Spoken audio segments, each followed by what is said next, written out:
एक फ़कीर था। उसने कहा कि मैंने आज तक जिनके पास भी गया सबसे सीखा हूँ।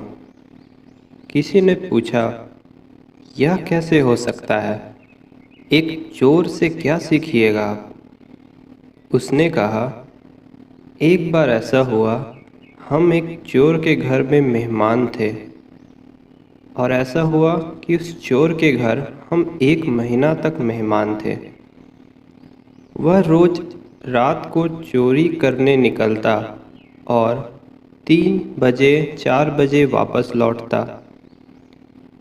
हम उससे पूछते, कहो कुछ हुआ? वह हंसकर कहता, आज तो कुछ नहीं हुआ, शायद कल हो।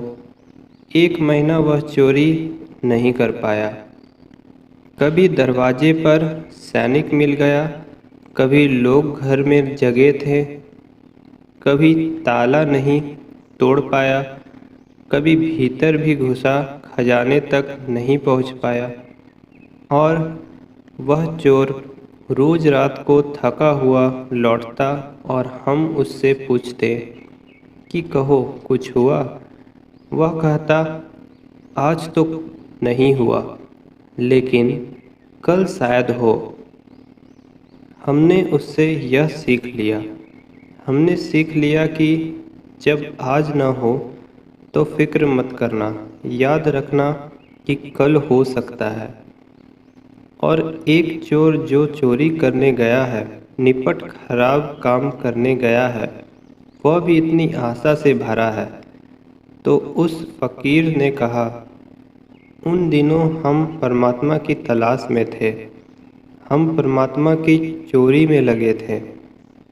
हम भी वहाँ दीवालें खटखटा रहे थे और दरवाजे टटोल रहे थे। कोई रास्ता नहीं मिलता था। हम थक गए थे और निराश हो गए थे।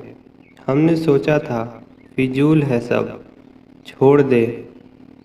लेकिन उस चोर ने हमको बचा लिया और उसने कहा, आज नहीं हुआ, कल शायद होगा। और हमने यह सूत्र बना लिया कि आज नहीं होगा तो कल शायद होगा। और फिर वह दिन आया कि बात घटित हुई। चोर ने चोरी कर ली और हमने भी परमात्मा चुरा लिया। तो सवाल यह नहीं है कि आप सत्पुरुष से ही सीखेंगे। सवाल यह है कि सीखने की बुद्धि और समझ हो तो इस सारे जगत में सत्पुरुष भरे हुए हैं।